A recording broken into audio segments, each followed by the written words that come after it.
I'm Jared, and if there's one thing I love more than a gripping narrative, it's an action flick that'll blow your mind with explosions, stunts, and epic one-liners. Today we're blasting into the past, driving into the neon-soaked, grunge-infused world of 1990s action cinema. We're gonna sort through this cinematic chaos with a tier ranking, separating the genuine diamonds from the cinematic rubble. Get ready to revisit the era of massive muscles, cheesy one-liners, and villains so charismatic they'd make Cruella de Vil look like Mary Poppins.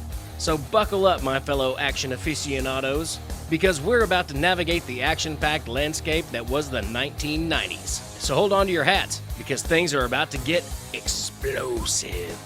What was that?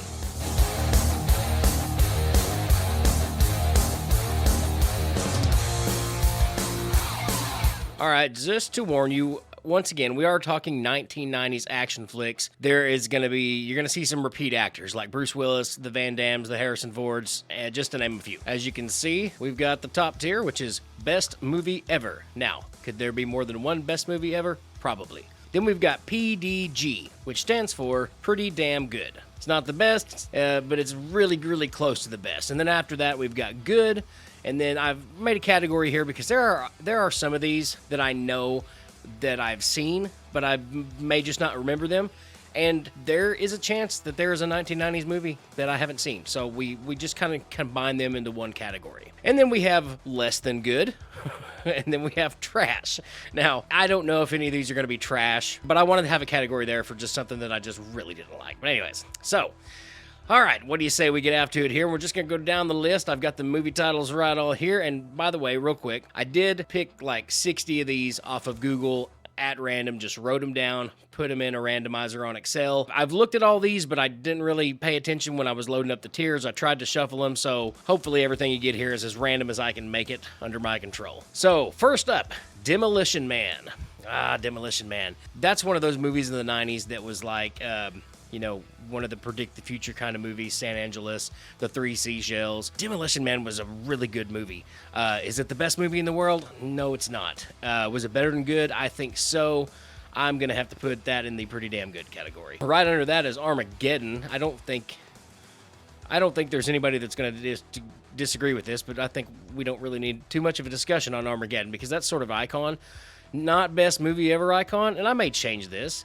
Let's go ahead and put it for pretty damn good right now. Up next is The Jackal. So The Jackal is one of those movies. I don't know how well received it was. I know I really enjoyed it. It's got Richard Gere, Bruce Willis, who plays the assassin, who's named The Jackal. I assume it's a pseudonym for something. It's probably Frank or Tom or something like that. If you haven't seen The Jackal, go check it out because I think it's a really good movie, but I haven't done any research on it, like how well it did at the box office. But nobody seems to ever talk about it. So I don't know if it's one of the best underrated movies or one of the worst overrated movies. I liked it. So The Jackal, it was pretty darn good, but it was... I'm going to give it just good. I'm going to give it just good for now. Just good for now. Now, that could change. Who knows? I'm crazy. All right, next, Face Off. Well, if you've watched this show, you know how we feel about Face Off. Face Off is, without a doubt, probably one of the most iconic, for lack of a better word, Nicolas Cage and John Travolta movies. Its plot is so deliciously simple, yet uniquely complex, I guess. And it's really just Nick Cage and John Travolta kind of getting to be quirkier versions, I feel like getting to be themselves in a way. It's pretty good. Face Off, though, I'm going to put in the... It wasn't the best. It wasn't the best. I'm going to give it the good. Iconic, yes, but still just at the level of good. Let's see. What's next? Point Break. The original Point Break with Patrick Swayze and Keanu Reeves and Gary Busey, might I add. What do we have to say about Point Break that hasn't already been said? Gary Busey was just being Gary Busey and doing Gary Busey things, as Gary Busey does. Not Jake Busey. That's his son. Don't get confused on the Buseys. Don't Busey it up. But no, Point Break, personally one of my favorite films. It just with the skydiving, and when I later found out the skydiving scenes, that's actually Patrick Swayze because he was crazy. Yeah, I would even like it so much as saying I would put it in the pretty darn good. Pretty darn good. I'm on the wrong screen, dummy. There we go. Twister, I don't think is one that needs any discussion at all. Twister was great. Let's just go ahead and put that in the pretty darn good category and keep her moving. Up next is Backdraft. Backdraft. Backdraft, I remember watching as a little kid, and certain things stuck out about it to me, and it kind of scared me as a kid. Especially the part where Robert De Niro, the fire blows him back and he gets part of the gate, through his shoulder. And then just the way the fire act. I remember as a little kid, I was always scared of fires, my house catching on fire. Probably because watched way too much Rescue 911 and the movie Backdraft. When I got older and watched it again, I learned to appreciate it for what it was and what a great movie it is. So Backdraft, we're going to definitely put in the pretty darn good. Backdraft is one of those, though, it touches the line of action and drama. Because it's not an action like the rest of them are, with guns blazing, people running around.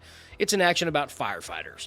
And it has kind of a love story and then a brotherly story behind it. And it's just, I thought the movie was great. And it had just enough action in there to really keep you guessing, really keep you wanting to figure out what was going on. And then the ending was just so sad. Total Recall.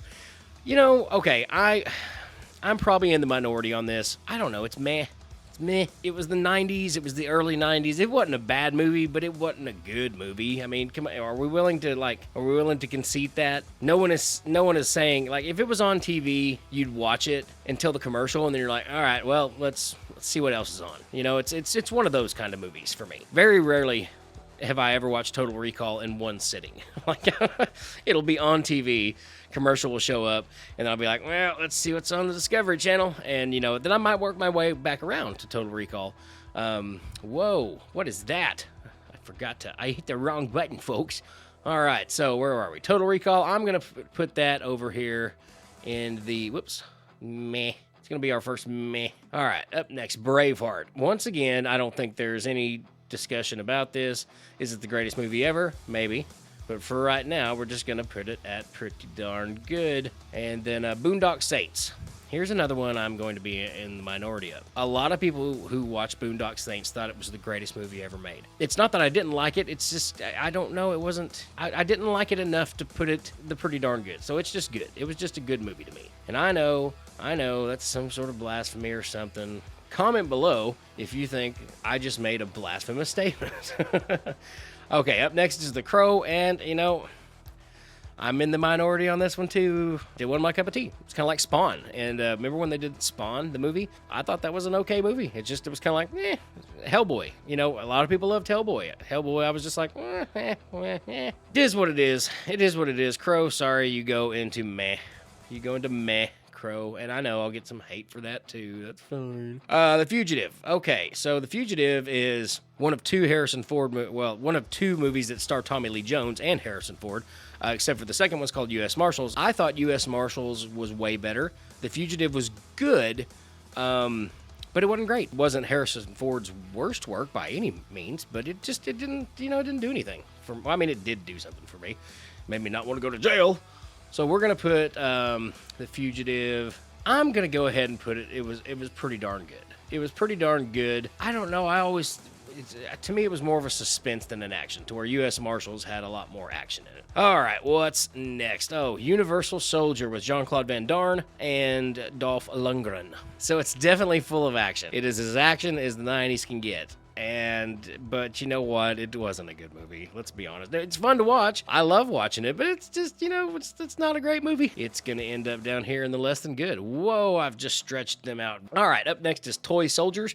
Toy Soldiers, I feel like, is a very underrated 90s film.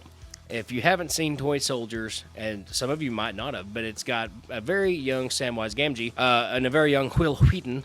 Will Wheaton is in it as well. Basically, the premise is they're at a prep school. They're kind of like, it's a cliquey group of kids, but then terrorists invade the prep school because somebody's daddy's got a lot of money, and they have to deal with the terrorists at the school. It's actually a pretty good movie. It's on Amazon Prime, I think, still. It was good. Was it better than good? No, but it was good. I think a lot of people remember it. It's certainly not talked about a whole lot. The Rock is up next. The Rock. I don't think we really need to talk about this one too much. Do you guys? You guys think? Is there any discussion that needs to take place on The Rock? Is anybody going to argue that this is not pretty darn good? None of you? Okay, great. So we're going to take The Rock, and we're going to go ahead and slap her in pretty darn good.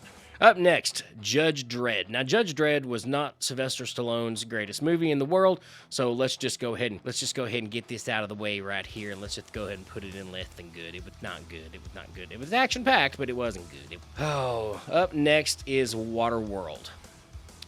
Well, it looks like we're going to have our first trash. And that trash is Waterworld. Oh, man, it was just such a dumb movie. I mean, let's be honest. There's no other place for that movie on here. There was some action-y stuff in it. It was definitely an action movie, but it wasn't good. Come on. You can't tell me that you're not in that same boat. And if you're not, I want to ask you why. What do we got left? All right, Dick Tracy. Dick Tracy's one of those ones. I'm going to stick this in the meh, no recall, only because I remember it. But I think the last time I watched this, I was young. I was probably 9 or 10. I just have to look up the date that it came out. But I remember watching it, and I remember that I liked it because it had the kid from Hook in it. But I don't really recall anything else about it, so it's going to go in the no recollection category. I'm going to have to go watch it now. So we got 2 left. All right, here's Time Cop. Time Cop is one of those movies that is so stupid yet brilliant. It's like watching a train wreck. I love how in Time Cop, it's like you just have to blatantly accept that time travel is real, and they're not going to tell you how they do it. They don't in a lot of time travel movies. You just have to be like, okay, well, here's time travel. We got to go back and we got to do this. The plot to Time Cop is so, it's every time traveler thing, right? You know, you go back in time to prevent somebody from doing this. You have a dose of butterfly effect in there, or grandfather paradox too. But I like Time Cop. They didn't really explain anything. They just had a couple set of rules. It's like, you can't, what was it? The same matter can't occupy the same space at the same time. Okay. Complete BS. Just made that one up. And I can't remember the other rules, but you just like, they didn't give you anything else. It was just like, here you go. And, oh yeah, you could not go back to change things that were that you knew had already happened. Like for example, in the movie, Van Damme's wife gets murdered. He can't go back and save her, but he ends up doing that because why the F not when it's all said and done? Because this other bad guy did it, so he can do it too. Because she was never supposed to die because she got. If you haven't seen Time Cop, it's a bit of a wild ride, and because it's a bit of a wild ride, you know, it really deserves to be here. It really deserves to be here. But I'm going to put it here. That's right. I'm going to put Time Cop in the best movie ever category because it's so brilliant yet so dumb. And it's Van Damme doing Van Damme things all Van Damme movie long. And it's just, it's great, but it's not. To close out this list, we have Harrison Ford in Clear and Present... I'm sorry. No, this is Patriot Games. Clear and Present Danger is the other one, which, by the way, both Clear and Present Danger and Patriot Games are 2 Tom Clancy novels about, you guessed it, Jack Ryan. So other than Alec Baldwin, who played Jack Ryan in The Hunt for Red October, Harrison Ford is the next person to play the adaptation of Jack Ryan in Patriot Games and Clear and Present Danger. But sadly, and I hate to round off our list this way because it seems sort of anticlimactic, but I don't really remember Patriot Games. And I have not read the book. I have read none of Clancy's books, actually. So I got to put Patriot Games in the meh, no recall, which to me, the meh ones are Crow and Total Recall. I like how Total Recall is in no recall. I just saw that. That just tells me that I've got to go back and watch Dick Tracy and Patriot Games for this list. Anyways.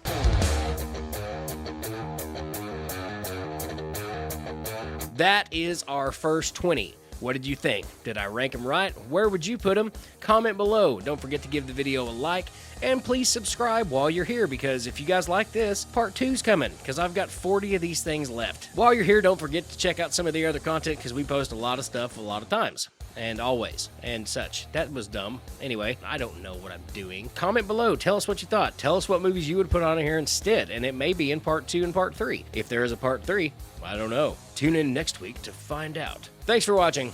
Good night.